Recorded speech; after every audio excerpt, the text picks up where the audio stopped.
this movie is so good. It's so good. It may be my favorite movie so far this year. Wow. That's how I feel about it. I texted you after I saw it and said how much I. By the way, you were on a plane with a friend of mine and his baby. You were playing with his baby Oh, cool. Yeah. I have two of my own babies, so I'm pretty well practiced. Yeah. I see a baby and it's just a natural instinct. He said you were very sweet. Oh, good. Okay, so this is your first time here. Welcome. Yes, if I explode, everybody forgive me. Oh, well, thanks. Yes. But you're doing very well right now. You're in a few things. I'm still You should have seen him in the green room. Yeah. He's not even joking. I'm in one piece so far, so yes. Well, thanks for being here. Thanks for having us. So I love small independent movies. I love small movies. And I thought, oh, I'm just watching this small movie that not a lot of people will see.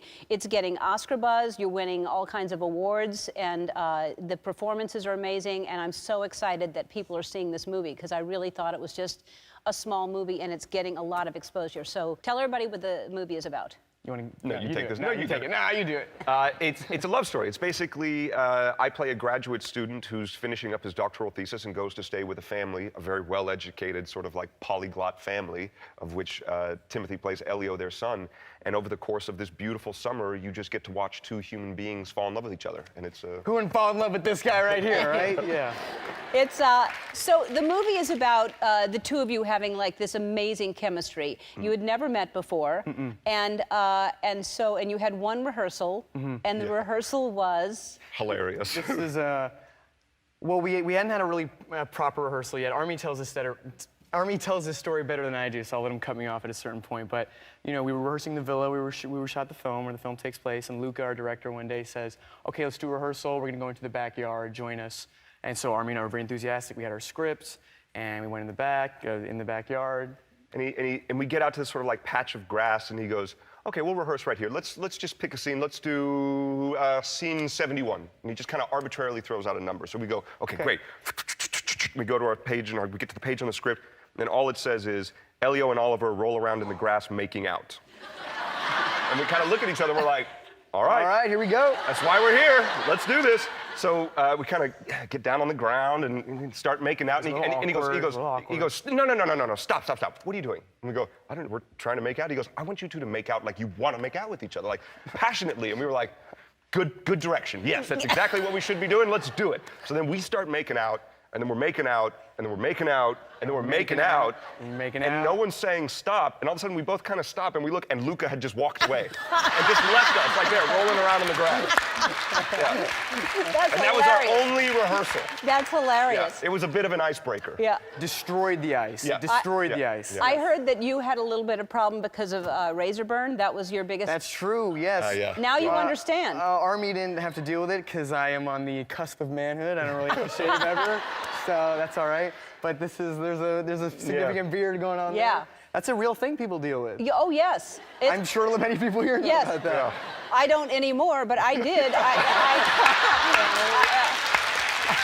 Yes. Yeah. Well, you dodged the bullet. Yeah.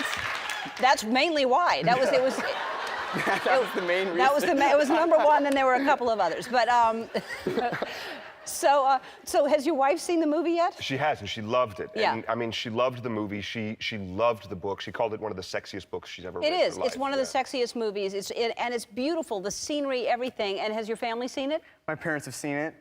My grandma has yet to see it. I think she's going to be in shock when she does. But Don't tell her anything about it. Just make her watch it. But it really is, and because I know Armie, but I didn't know you, and you're heterosexual, and I was like, the commitment and the beautiful way you told this story, and especially knowing that you're young and you're straight and you did this, it made me love you even more because it was a beautiful job. Well, thank you, Ellen. That means the world coming from you. I really mean that. No, it really was. And I have the tremendous gift of absolutely nobody knowing who I am. So I thought if this doesn't work, then yeah.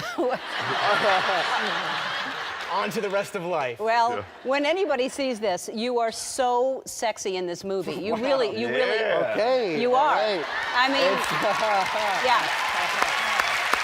Oh my God, it's gonna be a lot harder to look you in the face now. No, I mean staring at my feet like the rest of the interview. girls are gonna go crazy, guys are gonna go crazy. It really is. You're amazing, and you learned Italian for this. You learned piano. You learned guitar.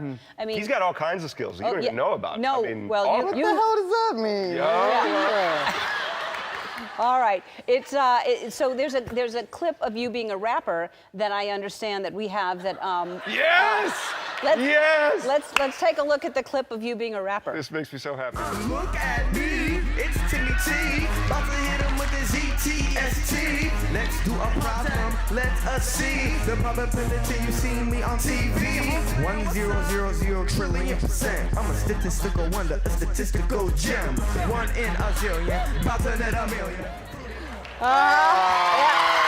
So the backstory behind that is that was a school project that he had to actually turn in for a statistics class. So everyone else wrote out all these big sort of statistics papers and all that, and he turned in this awesome rap, and the teacher only gave him like a D+. Oh no! Yeah, shame on you. Yeah, shame on you. Wherever you are, shame on you. Wherever that teacher is. Yeah. And let's not forget that you are No. sexiest risk taker. Yes, And let's not I forget thought we that. were just embarrassing Timmy. No, just. You should both be proud of all of your accomplishments. Yeah. Now, I knew he was sexy, and I knew he took risks, but I didn't know he was the The sexiest risk risk taker. taker. There's, hate you. no, there's other risk takers. He's the sexiest.